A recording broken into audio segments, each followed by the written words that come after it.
Hey guys, Kelsey Elvers here, and today we are going to be talking about salting your water.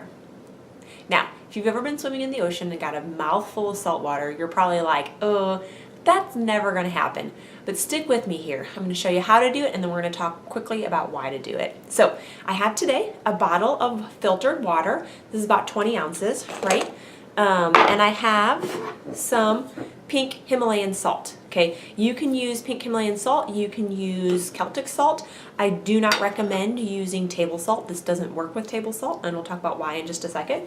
But I'm going to open the glass jar here, and don't worry, I've washed my hands. I'm just going to take out a pinch of salt, just a pinch about that big, maybe sprinkle off just a little bit, but just you can't even see that, there's just a little bit in my hands here, and I'm just going to sprinkle it into my water.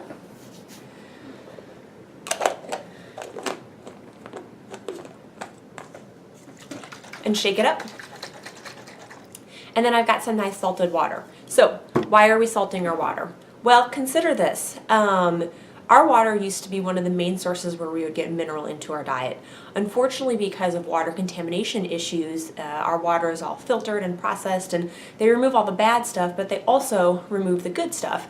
In fact, good spring water, like a fresh spring source of water, and actually well water that's non-contaminated are some of the best sources of minerals for our diet. And since we don't have that, and since I'm drinking filtered water, which has no mineral value in it, salt contains like 72 trace minerals. High quality salt contains 72 trace minerals that our body needs to help with cofactors for other important functions. Without those, we can become deficient and see some pretty nasty side effects. If you have adrenal issues, sea salt is great to support adrenal function as well. And I like adding it to tea because it brings out a little bit of that flavor in the tea. So there's no rule about how much you should add, and really it'll just be a learning experience about how much you want to add to how much you can palate.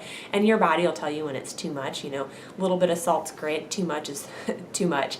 But I would aim every day for a teaspoon of high quality salt. And again, don't use the processed table salt that you would buy in the grocery store or see going into a restaurant. I like to say if your salt is bleached white, it's bleached all the good stuff out of it. So pink salt, Celtic salt, which is a little gray, stuff like that's really, really great.